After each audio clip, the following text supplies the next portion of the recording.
Saat Ki Rekso mau makan, yang awalnya Ki Rekso ini tidak bisa melihat sesuatu yang mengisi tungku-tungku kosong untuk makanan tadi, tiba-tiba Ki Rekso bisa melihat sesosok makhluk kecil di atas meja makan. Yang membuat Ki Rekso ini mual, mau muntah. Ternyata makanan yang dimakan Ki Rekso selama ini adalah muntahan dari si tuyul tersebut.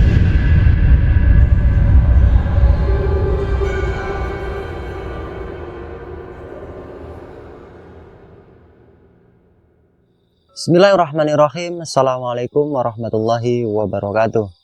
Selamat malam Sobat OMJ dimanapun berada. Selalu temani malammu dengan keberanian, karena ketakutan terbesar adalah dirimu sendiri. Malam ini OMJ kembali berbagi kisah misteri. Kali ini satu kisah tentang pesugihan yang biasanya telah sama-sama kita ketahui. Kalau pelaku pesugihan ini pastinya mencari kekayaan. Namun pada cerita kali ini jauh berbeda. Si pelaku pesugihan ini tidak kunjung kaya-kaya. Dan cerita ini pun langsung diceritakan oleh Ki Rekso, cucu dari si pelaku pesugihan ngasuh tuyul. Bagaimana keseruan ceritanya? Langsung inilah kisahnya.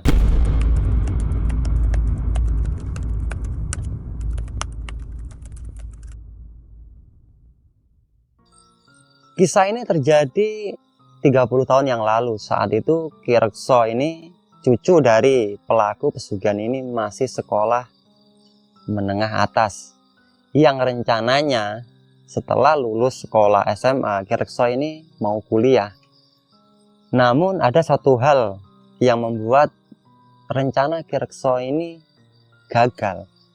1 tahun sebelum pelulusan sekolah, ayah dari Ki Rekso ini meninggal dunia, yang membuat Ki Rekso ini akhirnya mengurungkan niatnya untuk berkuliah, memilih untuk mencari kerja membantu ekonomi keluarganya.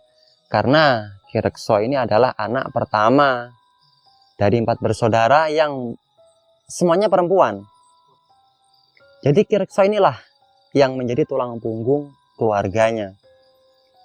Singkat cerita, famili dari ayah Ki Rekso ini memberikan kabar kepada ibu Ki Rekso yang meminta Ki Rekso ini untuk pergi ke Jawa Tengah untuk belajar membuat kerupuk. Karena si mbahnya Ki Rekso ini, kerabat dari orang tuanya Ki Rekso ini, adalah pengusaha kerupuk yang sangat kaya, yang cukup terkenal di Jawa Tengah.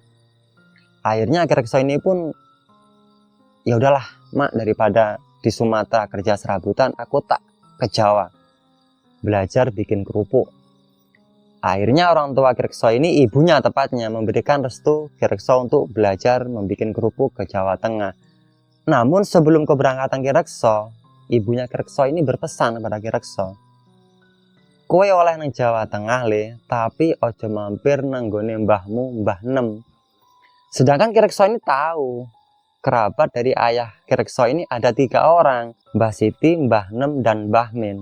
Tapi kenapa kok ibunya ini melarang untuk mampir ke rumahnya Mbah Nem? Saat itu Ki Rekso hanya mengiyakan. Singkat cerita, berangkatlah Ki Rekso dari Sumatera ke Jawa Tengah. Karena tujuannya hanyalah untuk ke rumahnya Mbah Siti yang punya pabrik kerupuk, dan alamat yang dia punya hanyalah rumahnya Mbah Siti. Ki Rekso ini langsung menuju ke rumah Mbah Siti. Ki Rekso nyampe ke Jawa Tengah saat itu jam 7 pagi. Dia sampai ke rumahnya Mbah Siti. Dia pun menjelaskan bahwasanya aku ini adalah anak si A, yang berarti cucu dari Mbah Siti. Karena inilah awal pertemuan pertama kali. Mbah Siti ini pun menyambut Ki Rekso ini dengan sangat hangat. Karena memang Ki Rekso ini adalah cucu yang paling jauh. Karena semua cucu dari kerabat ayah Ki Rekso ini semua di Jawa. Sedangkan Ki Rekso ini ada di Sumatera. Walah le, awakmu akhirnya tekan Jawa, kata Mbah Siti. Iya mbah, aku pengen belajar gawe kerupuk. Ya wes le, sekarang makan dulu. Akhirnya Ki Rekso ini pun disuruh makan oleh Mbah Siti karena memang waktunya sarapan. Ki Rekso pun diajak makan bareng lah dengan keluarga Mbah Siti ini. Karena Mbah Siti ini memang termasuk orang kaya, pengusaha kerupuk yang sukses. Makanan pun yang dihidangkan luar biasa, cerita Ki Rekso waktu itu. Sembari makan, Mbah Siti pun ngobrol lagi.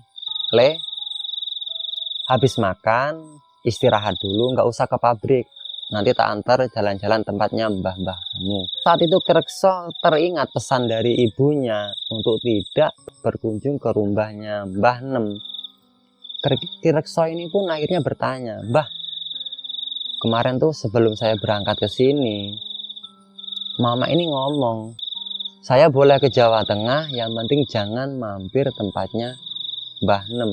Karena Ki Rekso ini penasaran, kenapa kok nggak boleh mampir ke rumahnya Mbah Nem, sedangkan Mbah Nem ini masih terhitung mbah, masih kerabat. Yang awalnya Mbah Siti ini nggak mau bercerita karena desakan Ki Rekso, ayo Mbah cerita kenapa kok nggak boleh aku ke sana, emangnya Mbah Nem ini kenapa? Mbah Siti ini mau bercerita, sebenarnya nggak apa-apa loh Le kamu ke sana, ini kan cerita masa lalu, mbahmu itu punya ingon-ingon. Maksudnya ingon-ingon apa Mbah? Mbahmu itu punya tuyul. Kaget Ki Rekso saat itu. Gara-gara itu toh berarti aku nggak boleh mampir tempatnya Mbah Nem. Ya nggak mungkin lah tuyulnya mau sama aku. Wong aku aja ini bapaknya tuyul, cerita Ki Rekso saat itu. Karena memang Ki Rekso ini seneng potong rambut pendek botak dan memang badannya agak gemuk. Jadi Mbah Siti saat itu ketawa, kamu bisa-bisa aja Le. Ya udah, nanti kalau udah enakan, udah istirahat, kita jalan-jalan ke rumahnya Mbah Nem. Keesokan harinya, Ki Rekso ini pun diantarkan oleh Mbah Siti ke rumahnya Mbah Nem yang sebelumnya mampir ke rumahnya Mbah Min. Mbah Min ini masih agak dekat dengan rumah Mbah Siti, mungkin jaraknya hanya 100 meter. Mbah Min pun tidak kalah kayanya dengan Mbah Siti. Mbah Min ini pengusaha ayam yang lumayan omsetnya. Jadi penyambutan Mbah Min ini pun hampir sama dengan Mbah Siti. Le, kumpung kue nang Jawa saiki mangan. Mbah kayak iwak. Makanlah Ki Rekso saat itu. Makan karena memang Ki Rekso ini senang makan. Makanlah Ki Rekso. Setelah makan, Mbah Min pun ngomong, nanti mampir tempatnya Mbah Nem, nggak enak. Dari Sumatera nggak mampir. Nggih Mbah. Tapi Mbah nggak bisa nganter. Mbah ada acara. Akhirnya Ki Rekso ini yang awalnya berangkat ke rumahnya Mbah Min diantarkan sama Mbah Siti, berangkat ke rumah Mbah Nem ini diantarkan ojek karena nggak mungkin Ki Rekso ini tahu rumahnya Mbah Nem, belum pernah ke sana. Berangkatlah akhirnya Ki Rekso ke sana, naik ojek. Saat nyampe ke rumahnya Mbah Nem, Ki Rekso ini bertanya sama tukang ojek, Kang, ini bener rumahnya Mbah Nem? Iya masih bener, ini rumahnya Mbah Nem. Saat itu yang ada dalam benak Ki Rekso ini bingung karena cerita dari Mbah Siti dan pesan dari orang tuanya Ki Rekso, ibunya, jangan mampir ke rumahnya Mbah Nem karena Mbah Nem ini punya pesugihan tuyul. Yang kenyataannya saat Ki Rekso ini nyampe ke rumahnya Mbah Nem, rumahnya Mbah Nem ini tidak lebih bagus dari rumahnya Mbah Siti dan Mbah Min. Ki Rekso pun bingung, pesugihan macam apa ini, rumahnya aja kayak gini. Cuman karena niatnya Ki Rekso ini untuk berkunjung, tetaplah dia masuk. Assalamualaikum Mbah, saya ini putumu untuk ke Sumatera, cerita panjang lebar lah Ki Rekso ini sama Mbah Nem. Seperti tepatnya Mbah Siti, Mbah Min, sambutan Mbah Nem ini luar biasa karena memang seperti yang di awal, Ki Rekso ini cucu yang paling jauh di Sumatera. Masuklah Ki Rekso bercerita panjang lebar. Ki Rekso ini hanya memperhatikan sekeliling. Yang katanya orang pesugihan ini rumahnya ini bagus. Cuman ini kok biasa aja rumahnya. Cenderung malah sepi. Anaknya juga tidak terlihat di rumahnya Mbah Nem. Akhirnya Ki Rekso ini pun bertanya, Mbah, kemana anaknya Mbah kok sepi? Anakku sementas kabeh le. Anakku udah nikah semua. Iki aku memang loro karo mbahmu, Mbah Lanang. Ternyata di rumahnya Mbah Nem ini cuma ada Mbah Nem dan suaminya. Semakin penasaran lah Ki Rekso ini. Ini pesugihan macam apa ini kok kayak gini. Karena asiknya ngobrol, waktu pun menunjukkan jam makan siang nih ceritanya. Makan lagi Ki Rekso ini disuruh makan sama Mbah Nem, "Dale makan le, udah waktunya makan." Yang ada dalam benak Ki Rekso, wah kemarin tempatnya Mbah Siti makan daging, tempatnya Mbah Min makan daging. Nah ini tempatnya Mbah Nem makan apa ini? Karena memang Mbah Nem ini tidak lebih kaya dari rumahnya, dari Mbah Siti dan Mbah Min. Tapi saat di meja makan, mata Ki Rekso ini terbelalak melihat apa yang ada dalam meja makan. Makanan yang dimakan tempatnya Mbah Siti dan tempatnya Mbah Min semua ada di atas meja. Sedangkan waktu kalau kita pakai logika, Ki Rekso datang ini menjelang siang, Mbah Nem ini tidak ada aktivitas masak. Tapi kok masakan yang ada di atas meja ini lumayan banyak. Pikir Ki Rekso, ini mungkin catering, pesan, udahlah makanlah Ki Rekso, makan sambil bercerita panjang lebar. Setelah makan, Ki Rekso ini pun berpamitan untuk pulang. "Mbah, udah sore aku tak pulang." Yang apesnya, tiba-tiba hujan, yang akhirnya Ki Rekso ini pun terpaksa menginap di rumahnya Mbah Nem. Waduh, apes kata Ki Rekso. Ini mbahnya punya tuyul, nanti tuyulnya muncul lagi, kata Ki Rekso. Benar perkiraan Ki Rekso. Malam itu Ki Rekso nggak bisa tidur. Akhirnya Ki Rekso keluar lagi lah dari kamar. Keluar dari kamar, yang memang kamar Ki Rekso ini ditaruh di paling ujung. Yang paling ujung dan di depan kamar Ki Rekso ini adalah kamar kosong yang katanya Mbah Nem ini bekas kamar anaknya. Karena malam itu Ki Rekso nggak bisa tidur, akhirnya Ki Rekso pun keluar dari kamar menuju ruang tengah. Yang ternyata suami dari Mbah Nem ini pun belum tidur. Loh, ngopo le? Urung turu. Terus sakit tilem Mbah, nggak bisa tidur. Luwe paling, biasa mentong. Lapar mungkin, biasa makan malam katanya kan. Akhirnya Ki Rekso ini pun ketawa. Kok tahu sih Mbah? Padahal Ki Rekso bukan karena lapar nih, karena memang takut dengan bayangannya sendiri. Ya udah nanti kita makan malam, kita mentong kata mbahnya sambil ngobrol lihat TV. Hampir setengah satu mereka ini asik ngobrol dan si Mbah ini, ya udah yuk kita makan malam. Dalam benak Ki Rekso, makan yang tadi sore ini. Dalam benak Ki Rekso. Tapi kejadian aneh pun terjadi malam itu. Saat Ki Rekso ini duduk di meja makan, membuka penutup makanan. Makanan yang dimakan tadi siang, tadi sore, sudah berganti dengan makanan yang lain. Dan makanannya masih hangat. Nasi goreng, sate. Ki Rekso ini tambah bingung. Kapan si Mbah masak? Kok sudah ada? Jangan-jangan tuyul yang bawanya. Dalam benak Ki Rekso. Cuman karena Ki Rekso ini orangnya, udahlah, kita yang penting makan. Makanlah Ki Rekso. Habis makan, barulah ngantuk menyerang Ki Rekso. Pamitanlah Ki Rekso sama suaminya Mbah Nem tadi. "Mbah, aku tak turu, aku tak tidur." Tidur, Ki Rekso masuk kamar. Tapi saat mau masuk kamar, Ki Rekso ini mendengar seperti anak kecil mainan di dalam kamar, bermain, asik bermain. Ki Rekso pun menghentikan langkah kakinya. Dia menoleh ke belakang. Suami dari Mbah Nem ini sudah tidak ada di ruang tengah. Ki Rekso mencoba mengintip dari sela-sela pintu yang ada di kamar tersebut. Ki Rekso melihat memang gelap, kamar ini gelap, tapi ada sorotan lampu dari luar yang bisa menerangi pandangan Ki Rekso. Ki Rekso tidak bisa melihat apapun, hanya mainan-mainan yang bergerak sendiri.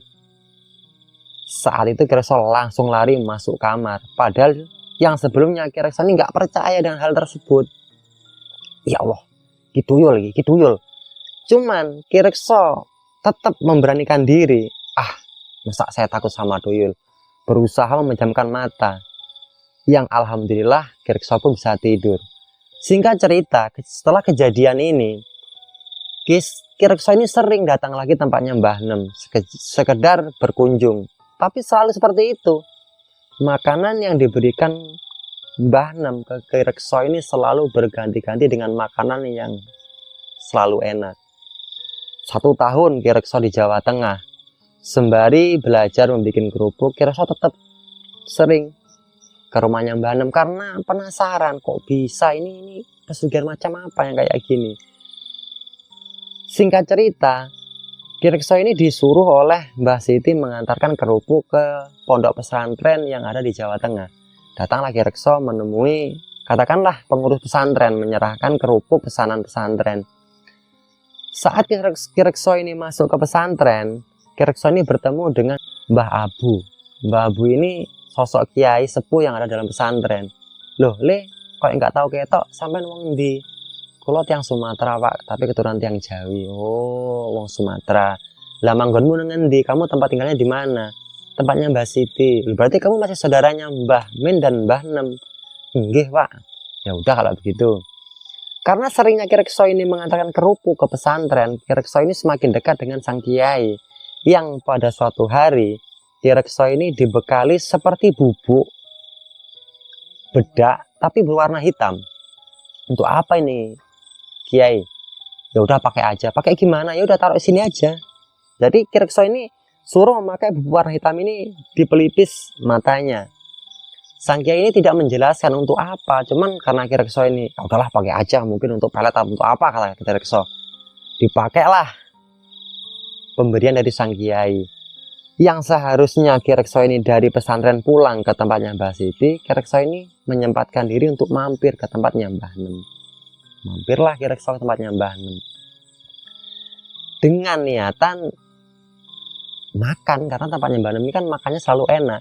Tapi Ki Rekso ini berusaha duduk di rumah Mbah Nem ini, yang memposisikan dirinya bisa melihat meja makan dan bisa melihat ke dapur, aktivitas dari Mbah Nem maksudnya. Singkat cerita, Ki Rekso ini berkunjung, karena seringnya berkunjung, udah masuk ke dalam. Tapi Ki Rekso ini duduk di antara pintu ke ruang makan dan pintu ke arah dapur untuk memantau mbahnya ini masak apa enggak, karena curiga Ki Rekso ini.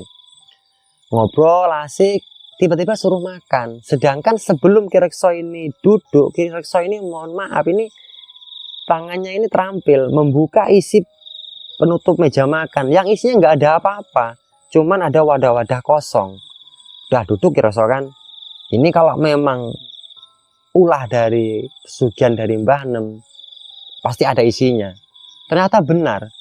Setelah asik-asiknya ngobrol, Mbah Nem tuh menyuruh Ki Rekso untuk makan. Ini kalau ada isinya, kata Ki Rekso, pasti ulah tuyulnya Mbah Nem. Ternyata benar. Saat Ki Rekso mau makan, yang awalnya Ki Rekso ini tidak bisa melihat sesuatu yang mengisi tungku-tungku kosong untuk makanan tadi, tiba-tiba Ki Rekso bisa melihat sesosok makhluk kecil di atas meja makan. Yang membuat Ki Rekso ini mual, mau muntah. Ternyata makanan yang dimakan Ki Rekso selama ini adalah muntahan dari si tuyul tersebut. Jadi si tuyul ini memuntahkan isi perutnya di atas meja makan di wadah-wadah yang tersedia. Muntah si tuyul ini. Jadi muntah si tuyul ini ditaruhlah di mangkuk-mangkuk yang ada di atas meja makan. Jadi isi muntahnya ini ya bagus, tidak hancur seperti mohon maaf muntahan kita. Ini utuh, daging masih utuh, tapi kan kita mual melihatnya. Saat Ki Rekso masih mual melihat si tuyul muntah tadi, si tuyul ini mungkin tahu kalau dia bisa terlihat oleh Ki Rekso. Si tuyul ini pun berbalik arah menatap Ki Rekso, yang wajah si tuyul ini jauh berbeda dengan wajah-wajah tuyul yang sering diceritakan oleh orang-orang. Si tuyul ini mempunyai mulut yang sejajar dengan hidungnya, lebih lebar mulutnya daripada hidungnya, lebar ke atas. Yang saat itu menggerang, seakan-akan mau menerkam Ki Rekso, tapi karena Ki Rekso ini membawa bubuk hitam tadi, seperti ada perisai yang membatasi Ki Rekso. Dan Mbah Nem pun kaget, loh Le, kamu kok bisa lihat? Iya Mbah, aku disangoni Pak Yai. Lah terus piye? Kok sampean kolu Mbah, kok sampean tega, kok sampean setega itu mengasih saya makan muntahan dari si tuyul? Akhirnya Mbah Nem ini pun bercerita, yang awalnya Mbah Nem ini ingin mencari pesugihan tuyul ini yang bisa mencari uang. Tapi karena Mbah Nem ini tidak kuat maharnya, tidak kuat tirakatnya, akhirnya dapat tuyul yang seperti tadi. Jadi ceritanya gini, Mbah Nem ini setelah tirakat mencari pesugihan tuyul, karena nggak kuat mahar, mohon maaf, mungkin ada mahar tertentu lah dari Siang Kuncan untuk transaksi pembelian tuyul apa gimana, kurang paham. Jadi Mbah Nem ini dikasih tuyul, disuruh bawa pulang. Sampai di rumah, kata kuncinya suruh memperkenalkan lembaran uang untuk si tuyul mencari uang. Hari pertama, si Mbah Nem ini mengasihkan lembaran uang 100.000. Tuyul suruh keluar, pulang nggak bawa apa-apa. Hari kedua lembaran diganti 50.000 sampai lembaran diganti 1.000 rupiah. Si tuyul ini tidak bisa membawa uang. Yang akhirnya Mbah Nem ini marah, terserahlah kamu mau bawa apa, yang penting kamu pulang bawa hasil. Yang ternyata pulangnya si tuyul ini bawa makanan. Ini aneh. Karena cerita tuyul yang sering kita dengar, pulangnya selalu membawa uang, ini tapi membawa makanan. Ini kisah nyata. Buat teman-teman yang kenal channelnya Ki Rekso, bisa berkomentar lah dengan Ki Rekso. Dia akan membenarkan cerita ini. Jadi Ki Rekso pun menjelaskan, setelah Ki Rekso ini paham dengan kejadian tuyulnya si Mbah ini, akhirnya Ki Rekso ini belajar olah pernapasan dan kadikjayaan kepada sang kiai, yang akhirnya sekarang Ki Rekso menjadi ahli spiritual. Nah, Ki Rekso pun bercerita bahwasanya tuyul ini ada 3 macam. Yang pertama, tuyul yang bisa mengambil apapun, uang, emas, dia bisa. Yang kedua, yang hanya bisa membawa uang yang diperkenalkan oleh majikannya. Dan yang ketiga ini yang tuyul yang paling apes ini. Ini biasanya orang nggak mau melihara yang tiga ini. Tuyul yang paling bodoh. Cuman beruntungnya Mbah Nem ini masih ada hasil lah. Maaf ngomong, ada hasil. Walaupun hasilnya kalau kita berpikir secara logika itu sangat menjijikkan, karena setiap hari kita makan itu makan muntahan dari si tuyul. Dan Mbah Nem ini pun sudah hampir 20 tahunan memelihara si tuyul ini dan nggak pernah masak, cerita Ki Rekso. Dan inilah alasan kenapa anak-anak dari Mbah Nem ini tidak mau tinggal serumah dengan Mbah Nem, karena ternyata anak-anak dari Mbah Nem ini semua dikasih tahu oleh sang kiai, ulah dari orang tuanya. Yang akhir ceritanya, Mbah Nem ini pun ingin melepaskan perjanjian gaib dengan sang tuyul. Yang akhirnya, alhamdulillah setelah Ki Rekso pulang ke Sumatera, si Mbah Nem ini pun sudah tidak memelihara tuyul lagi.